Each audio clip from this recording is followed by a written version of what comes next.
l'objectif, ça va faire parler, mais l'objectif, c'est relever le défi du métissage. Défi du métissage que nous adresse le XXIe siècle. Ce n'est pas un choix, c'est une obligation, c'est un impératif. On ne peut pas faire autrement, au risque de nous trouver confrontés à des problèmes considérables. Et je peux vous dire une troisième chose. On ira ensemble vers ce nouvel ordre mondial. Et personne, je dis bien, personne ne pourra s'y opposer. Lui, c'est Nicolas Sarkozy, un ancien président de France, mais il est également un fervent défenseur du nouvel ordre mondial. C'est donc un mondialiste, mais tous ces politiciens savent ce que vous ne savez pas. Le terme métis vient du mot latin mixtus, qui lui signifie mélanger, et qui est employé dans le langage courant pour désigner des personnes nées de parents aux origines géographiques différentes. En général, tous les peuples sont fiers de leurs origines et de leur culture. Ils souhaitent la préserver. Cependant, nous avons l'impression que c'est seulement les Noirs africains qui souhaitent se métisser à tout prix, soit en ayant une conjointe blanche, ou arabo-berbère, voire asiatique. Nous le constatons partout dans le monde. Pouvons-nous penser à un complexe d'infériorité? Ou tout simplement une ouverture culturelle? La première question pourrait nous donner plus d'informations.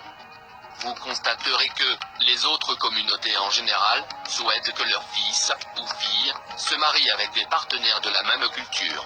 Ils acceptent difficilement le métissage. Par ailleurs, nous pouvons également remarquer que près de 90% des métis en France sont issus d'une union de parents noirs d'origine africaine avec une autre communauté. Dans la vision occidentale, le noir représente de la misère, la guerre, voire le malheur. Vous pouvez constater que le noir est souvent attribué au drapeau des pirates ou au drapeau des djihadistes modernes. Le noir évoque alors des sentiments de tristesse. On parle d'idées noires pour exprimer la négativité. C'est normal, pour un égaré, dans l'obscurité, il ne voit absolument rien du tout. L'inconnu, le caché, quelque chose d'occulte, ainsi de suite, représente la peur. La peur elle-même est associée au noir. Nous disons, j'ai eu une peur noire, parce que j'ai été effrayé de quelque chose de malsain. Et le noir a toujours été l'opposé du blanc généralement, considéré comme le bien, la pureté, la paix, le salut et j'en passe.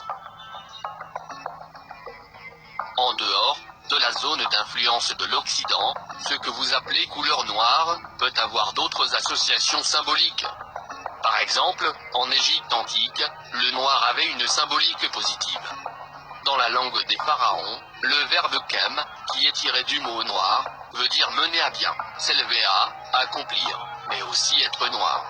Le mot kem veut dire aussi complet, parfait, élévation. Parfait. Voici un terme très intéressant qui pousse à la réflexion. Le noir est la représentation de la perfection selon les pharaons.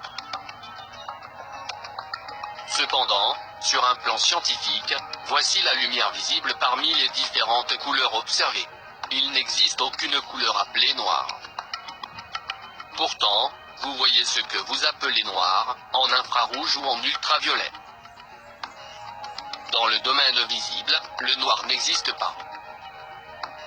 Par ailleurs, vous le voyez aux frontières du monde visible.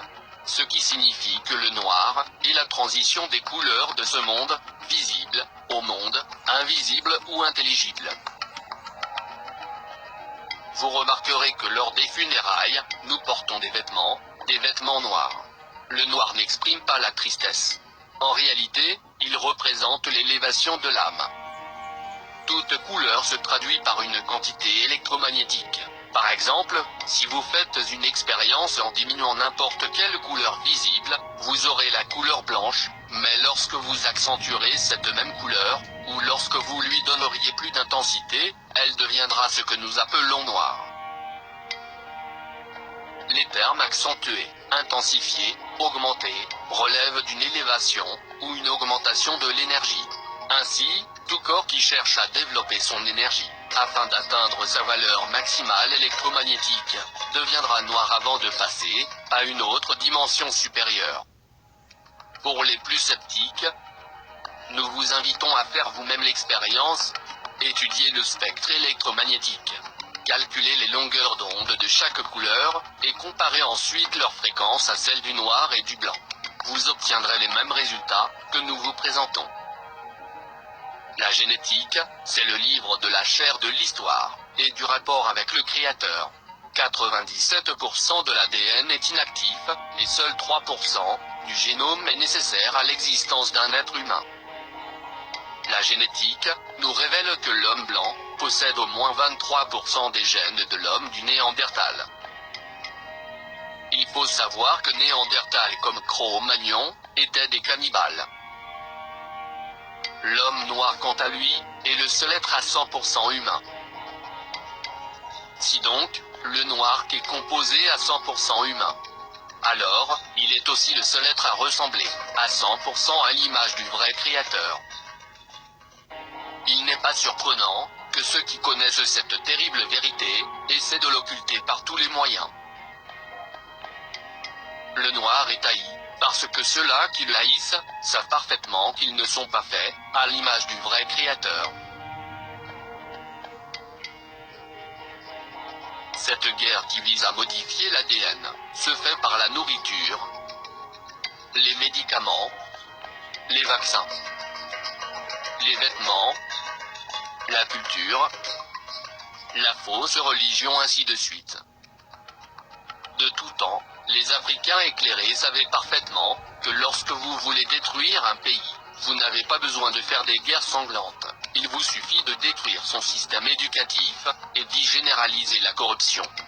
Celui qui contrôle l'enseignement d'un pays, pendant une seule génération, peut déterminer l'avenir du pays pour au moins des décennies. Ceux-là qui doutent de ce que nous disons ici, n'ont qu'à observer la période de la colonisation arabo-musulmane et celle des missionnaires catholiques, jusqu'à aujourd'hui. Le métissage a pour objectif de détruire la diversification naturelle, mais également à pousser l'homme noir à ne plus ressembler au Créateur.